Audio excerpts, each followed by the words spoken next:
Hello everyone, আজি মই আপোনালোকৰ মাজলৈ লৈ আহিছো পৰীক্ষাত প্ৰায় আহি থকা এটা ভাব সম্প্ৰসাৰণ আৰু সেই ভাব সম্প্ৰসাৰণটো হৈছে আপোন ভালেই জগত ভাল বা নিজ ভালেই জগত ভাল। তেন্তে আহকচোন ভিডিঅ'টো আৰম্ভ কৰোঁ।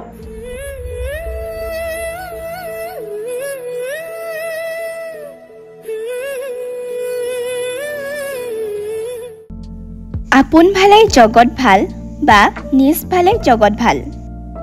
জগতখনৰ ভাল বেয়া সকলোখিনি যেন নিজৰ ওপৰতেই নিৰ্ভৰ কৰে, সেই কথাকেই এই যোজনাটিৰে বুজোৱা হয়।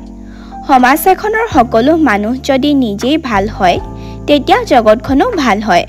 অৰ্থাৎ জগতখন ভাল হোৱাৰ প্ৰধান কথাটোৱেই হৈছে আমি প্ৰত্যেকে নিজে ভাল হোৱাটো। সমাজখনৰ লোকসকলৰ প্ৰত্যেকে যদি নিজে সৎ হৈ জীৱন নিৰ্বাহ কৰিবলৈ লয়, সকলোৱে যদি অন্য কাৰোৰে অমংগল চিন্তা নকৰে, তেতিয়াহ'লে সমাজখন বা জগতখন সদায়ে ভাল হৈ থাকিব।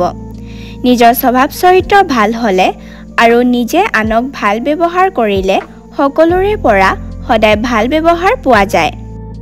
আনক বেয়া ব্যৱহাৰ কৰি আনৰ পৰা ভাল ব্যৱহাৰ লাভ কৰাটো মিছা আশা।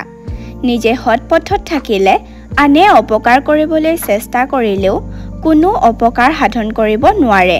নিজে ভালে থাকিলে সকলোৰে লগত মিলি জুলি থাকিব পাৰি আৰু আনেও সাদৰ কৰে।